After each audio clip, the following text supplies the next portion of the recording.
ओम श्री साईनाथाय नमः। ओम श्री साईनाथाय नमः। ओम श्री साईनाथाय नमः। सभी साईं भक्तों को नमस्कार। साथियों, कथा प्रारंभ करते हैं। जैसा कि पिछले भाग में आपको बताया था कि मारुति मंदिर में नए पंडित, जिनका नाम सदाशिव है, आ चुके हैं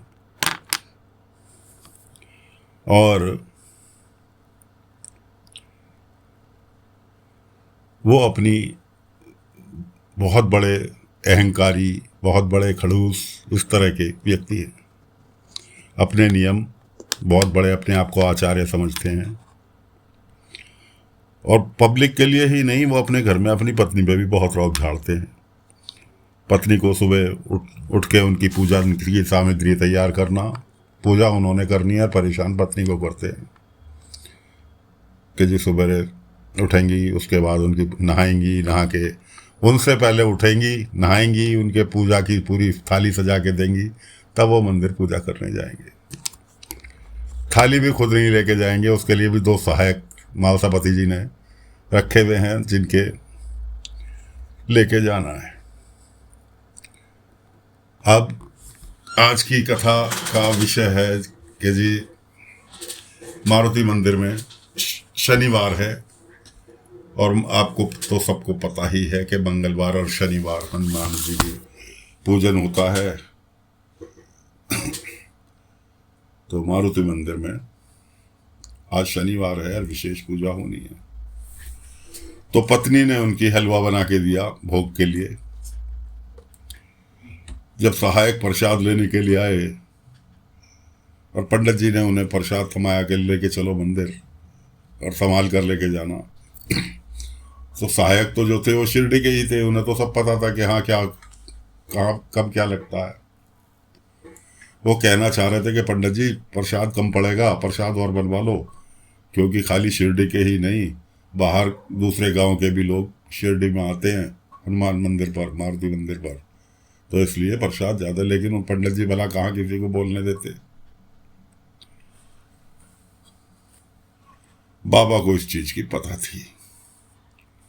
बाबा ने पहले ही एडवांस में खीर की व्यवस्था करके रखी हुई थी।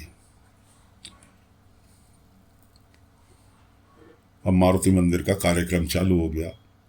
पंडित जी ने प्रसाद बांटना चालू कर दिया। पूजन वूजन करके भक्तों की लाइन लगी थी प्रसाद चढ़ाने वालों की, और पंडित जी ने प्रसाद बांटना चालू कर दिया। उनके सहायक प्रसाद बांट रहे थे। जब भोगोने में थोड़ा सा प्रसाद रह गया, तब भी पंडित जी सुनने के लिए तैयार नहीं। हार के झल्ला के पंडित जी ने कहा, हाँ बोल, क्या कह रहा है। ने कहा, पंडित जी प्रसाद खत्म होने वाला है, लाइन देखो कितनी लंबी लग रही है। अब उनका पंडित जी का सिद्धांत था कि प्रसाद लिए बगैर कोई नहीं जाएगा, वरना मुझे पाप लगेगा। और उनका एक ही काम था, पाप लगेगा, नरक में जाएगा। ये इस तरह के उनके कि तू नरकवासी होगा, तुझे बहुत बड़ा पाप लगेगा, तुझे नरक में भी जगह नहीं मिलेगी, इस तरह के वो प्रवचन दिया करते थे।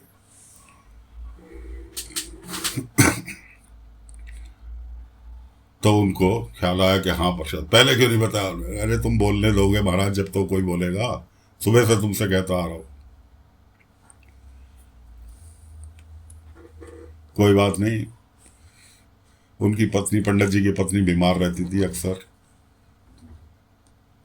और बीमार क्यों नहीं रहती, सुबह 4 बजे उठना, दिन में कोई सुकून नहीं, उसके बाद उनकी पंडित जी की तैयारी करके उन्हें 7 बजे विदा करना, दिन में कोई सुकून नहीं। अब ग्रामीण माहौल में तो ये सब चीज़ रहती है। वहाँ एसी तो लगे रहते नहीं कि जी नहीं एसी लग रहे हैं, आराम से आदमी पड़ के सो गया। तो बीमार रहती थी। अब उन्होंने तुरंत एक सहायक से कहा, जा मेरी पत्नी से कह के तुरंत कुछ भोग की व्यवस्था बना के दे। तो सहायक चला गया। उधर बाबा का कोई शिष्य छोटा सा था, सरकारी नौकरी नहीं लग रही थी, मिल रही थी तो चपरासी की नौकरी मिल रही थी। वो उस बाबा के पास आया था, तो बाबा ने उसे समझाया था कि जो मिल रही है उसे पकड़ ले, उसके बाद काबिलियत के दम पर तेरा प्रमोशन हो जाएगा। तो वो आज काफ़ी दिनों के बाद आया, A क्लास ऑफिसर बन गया था कि साईं मैं आपके लिए कुछ करना चाहता हूँ। बाबा ने कहा कि साईं मना मत करना, वादा करो मना नहीं करोगे।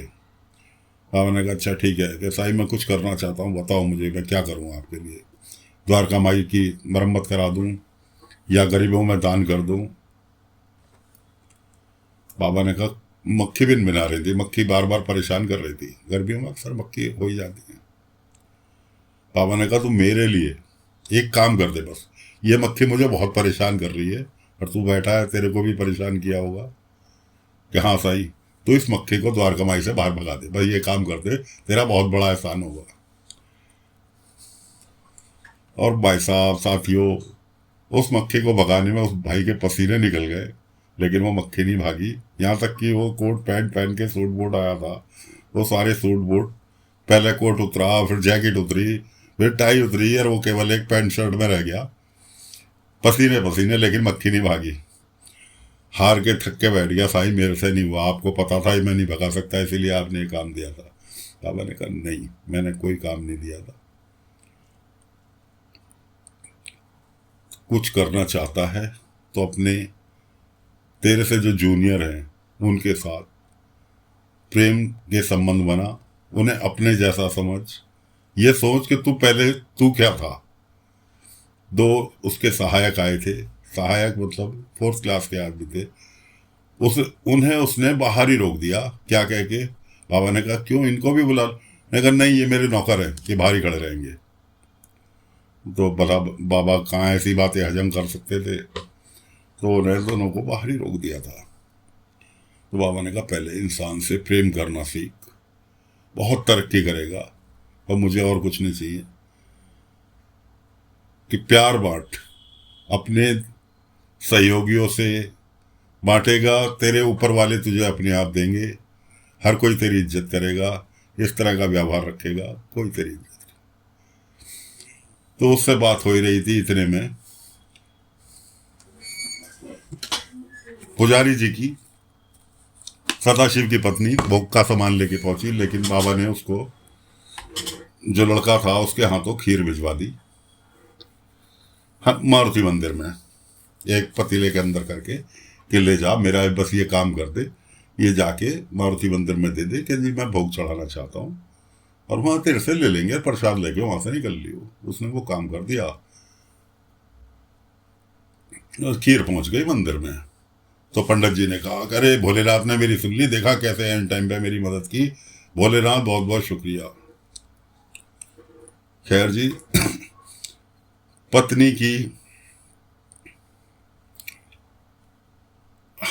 हालत तो खराब थी, या वो दोपहरी में उनके लिए खिचड़ी बना के लेके आई, लेकिन वो खिचड़ी टाइम से नहीं पहुंची, बहुत देर हो चुकी थी। पंडित जी ने उसे झाड़ फूंक के झाड़ लगाई अलग, और पत्नी को वहां से भेज दिया। साथ में मालसापति की बेटी थी जिसकी शादी हो चुकी है, और वो आई हुई थी, वो उनके साथ थी। वो उसको लेके, जब वो ज़्यादा चलना भी उनके बस की नहीं रहा, तबीयत खराब हो रही थी रास्ते में, तो वो उनको द्वारका माई ले गई। द्वारका माई में बाबा से मिली, बाबा के साथ उसकी बहस हुई। वो कहने लगी मेरे पति यूँ हैं, यूँ बहुत सिद्धांतवादी हैं, यूँ बहुत बड़े पंडित हैं। बाबा ने कहा तुम्हारे पति गलत हैं। सबसे पहले तो तुम जो उनकी माला जपती हो, उस माला को जपना बंद करो, अपना अस्तित्व समझो कि साईं मैं ऐसे ऐसे समय पे नहीं पहुंचा भाई, और उन्होंने मुझे कहा कि मुझे नरक में भी जगह नहीं मिलेगी। बाबा ने कहा ऐसा कुछ नहीं है, तुम पहले अपने अस्तित्व को समझो। और वो कहते, तुम्हारे पति कहते हैं बार बार भगवान से डरो। भगवान डरने के लिए थोड़ी है, भगवान तो प्रेम करने के, सच्चे दिल से भगवान को याद करो। भगवान कभी किसी को नहीं डराते, भगवान तो प्यार बांटते हैं, हर चीज़ देते हैं, हर सुख सुविधा देते हैं, डराते किसी को नहीं। इस तरह से बाबा समझा रहे थे उसको कि मेरे पति कोई गलती नहीं करते। बाबा ने कहा अगर गलती करी तब तो तुम अपने अस्तित्व को समझोगी, अपने आप को किसी काबिल समझोगी कि ठीक है साईं, कोई बात नहीं जी। उसको बाबा ने विदा कर दिया। घर पर पंडित जी पहुंच चुके थे अपने, दोपहर के टाइम प्रसाद वरसाद बांट के। पत्नी को उसके साथ आते देखा। मालसापति जी की बेटी के साथ, इतनी देर कैसे, तुम तो मेरे से पहले निकली हुई। तो उसने, मालसापति जी की बेटी ने कहा कि काका इनकी तबीयत ख़राब हो गई थी और मैंने एक पेड़ के नीचे बैठा के पानी वानी पिलाया तो इनकी तबीयत ठीक हुई, तो मैंने लेकर आई। अब उसके पत्नी के, पंडित के पत्नी के पेट में कह रहे मैंने पति से झूठ बोला, मेरे से तो बहुत बड़ा पाप हो गया, मैंने सच नहीं बताया। खैर जी, बात आई गई हो गई। पंडित जी ले गए पत्नी को अंदर, उसे आराम आराम कराया। उसके बाद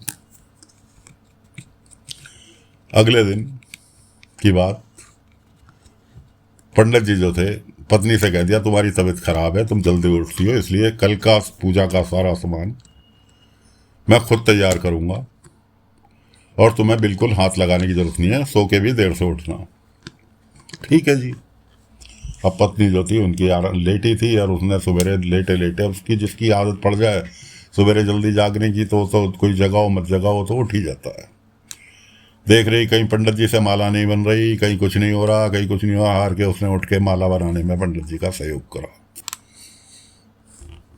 पंडित जी का जैसे तैसे दिन निकल आया, लेट हो गए। मंदिर पे लाइन लग गई भक्तों की। जो सहायक थे वो कह रहे पंडित जी कहाँ रह गए, कहाँ रह गए, और यहाँ तक कि एक उनमें से देखने के लिए भी आ गया कि, तो उससे कह रहे हैं कि जी अंदर बैठे बैठे, अरे अभी टाइम नहीं हुआ, अभी टाइम है। उन्होंने कहा अरे महाराज देख तो लो बाहर सूरज कितना चढ़ गया, मंदिर पे लाइन लगी हुई है। तो पंडित जी उठ के जड़ पैड़ भागे, थाली थमाई उसके हाथ में, पहुंच गए मंदिर। मंदिर में अंता पंता विराजमान थे। पब्लिक की लाइन देख के कि क्या हुआ, कैसे ऐसे पंडित जी लेट है, वो बस तो मनता पंता का तो बहाना चाहिए था। उन्होंने कहा कुलकर्णी सरकार शहर से बाहर क्या है, गांव से, पंडित ने तो अपना राज समझ लिया, अरे हम तो हैं। आए पंडित, पंडित की झाड़ लगाई कायदे से, तो समझता कि आपने आपको, अंता पंता कौन किसकी इज्जत कर रहे हैं भाई। अंता पंता ने कायदे से उनकी क्लास लगाई पंडित की। अब वो भुना हुआ तो था ही, भुना हुआ था, पूजा की करने लगा। उसके बाद एक एक करके कभी हार कभी कुछ मांगता रहा सहायक से। बात आई पत्ते की माला। हनुमान जी को दोस्तों महाराष्ट्र में पत्ते की माला चढ़ाने का रिवाज है। क्यों रिवाज है कि जब, रिवाज इसलिए है कि जब रामचंद्र जी लंका पर विजय प्राप्त करके आए थे तो हनुमान उनके स्वागत में थे। तो सीता माता ने हनुमान जी को पत्ते की माला पहनाई थी। ये राम रावण युद्ध के समय की बात है। कथा लंबी है ये भी, फिर आपको किसी दिन मौका देखकर सुनाएंगे। तो सीता माता ने हनुमान जी को पत्ते की माला, तब से पत्ते की माला चढ़ाने का महाराष्ट्र में रिवाज है हनुमान जी को। तो पत्ते की माला थी नहीं, या पंडित जी जो थे अपने सहायकों पर कि तुमने कहीं गिरा दी होगी, जबकि सहायकों ने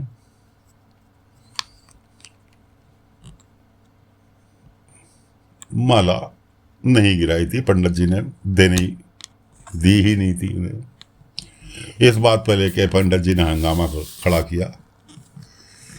उधर पंडित जी की पत्नी बाबा के पास, बाबा ने कहा था गलती तुम्हारे पति से भी होती है, और जिस दिन तुम्हें दिखाई दे जाए कि तुम्हारे पति ने गलती की, उस दिन मेरे पास अपना अस्तित्व को, अपना वजूद समझना चालू कर देना कि हाँ तुम सही हो। गलती हर किसी से हो जाती है, तुम जो करती हो अच्छा करती हो तुम, वरना पंडित जी तो अपनी पत्नी में रोजाना गलती निकालते थे। तो पत्नी जो थी बाबा के पास गई भी थी। इधर पंडित जी ने क्या काम करा, माला न मिलने के कारण पूजा समाप्त करके अपने सहायकों पे भड़क गए और उनकी कोड़े से पिटाई चालू कर दी। कोड़े से पिटाई चालू कर दी। उधर उनकी वो कोड़े से पिटाई कर रहे थे और चोट बाबा को लग रही थी। उससे एक दिन पहले की बात है, रात शाम के समय की। पंडित जी से कोई मंदिर में गलती हुई और पंडित जी अपने पश्चाताप करने के लिए एक कमरे में बंद होके हाथ में कपूर लेके हथेली पर रख के कपूर जला लिया। बाबा ने देखा धूनी की आग में कि हो पंडित जी क्या कर रहे हैं। बाबा ने वो आग अपने हाथ में ले ली। पंडित जी बड़े खुश, अरे भोलेनाथ ने मेरी गलती माफ कर दी, देखो मेरा हाथ बिल्कुल साफ सुथरा। तो बाबा का एक तो हाथ जला हुआ था पहले से ही, दूसरे बाप मार होने रहा था, अपने सहायकों को चोट बाबा के लग रही थी।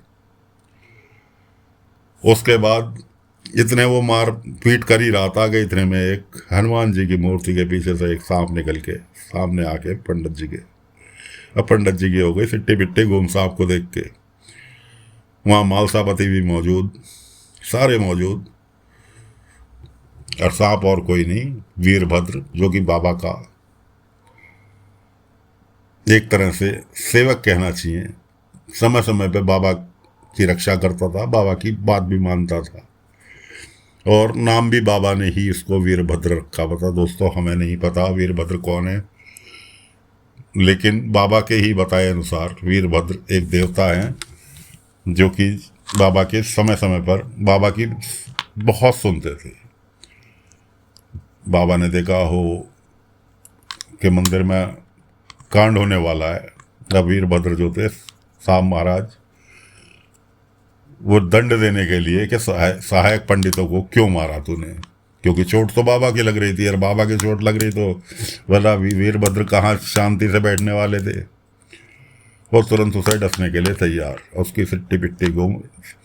अब बाबा वहाँ से द्वारका माई से भागे, पीछे पीछे जीपरी मौजूद थी, वो भागी, यहाँ तक कि उसकी पंडित जी की पत्नी भी मंदिर आ गई, जो कि बाबा के पास गई थी, द्वारका माई पत्नी भी आ गई। बाबा ने पहुंचे मारुति मंदिर में, सांप को रोका कि सदाशिव मंदिर के पुजारी हैं, इन्हें क्षमा कर दो, इन्होंने दंड नहीं देना चाहिए था, अपने सहायकों को नहीं हाथ उठाना चाहिए था, इन्हें क्षमा कर दो, ये मेहमान है हमारे, और मेहमान देवता के समान होता है, इसलिए इन्हें क्षमा कर दो। खैर बाबा के विनती करने पर वीरभद्र जो थे वो तो निकल लिए वापस। अब उसने पंडित ने फिर उल्टी सीधी बाबा के विषय में कहनी चालू की, बाबा के विषय में कहनी चालू की, तो उनकी पत्नी का क्रोध फूट पड़ा। कहा तुम समझते क्या हो अपने आप को, कि देखो छोटे साईं के शरीर पर तुम मार यहाँ रहे थे, छोटे साईं को लग रही थी, और कल तुम भोलेनाथ का चमत्कार बता रहे थे अपनी हाथ पे कपूर जलाकर, कह देखो साईं का हाथ, क्यों कपूर तुम्हारे हाथ पे नहीं जल रहा था, वो जल रहा था साईं के हाथ पे, देखो साईं का हाथ जल गया। तो इसलिए अपनी गलतियों को महसूस करो और क्षमा मांगो। नहीं, उसके बावजूद भी उसने क्षमा नहीं मांगी, यहाँ तक कि उसकी पत्नी बेहोश होकर वहीं मंदिर में गिर गई। मंदिर में गिर गई, उसने पंडित ने, सदाशिव पंडित ने मालसापति से कहा, मालसापति इन्हें उठाओ। अच्छा, मालसापति ने दाएं बाएं देखा, वो खुद ही उठा के और घर ले आया। घर ले आया, इतने में आ गई बारिश आ गई। सब गांव वाले जितने भी मंदिर में मौजूद थे सब भाग लिए अपने अपने घर को, रह गए वहाँ बाबा और जीपरी, सदाशिव पंडित और मालसापति और उनकी बेटी जमुना, ये तीनों चारों लोग पहुंच गए अपने घर। पत्नी की हालत बहुत खराब थी।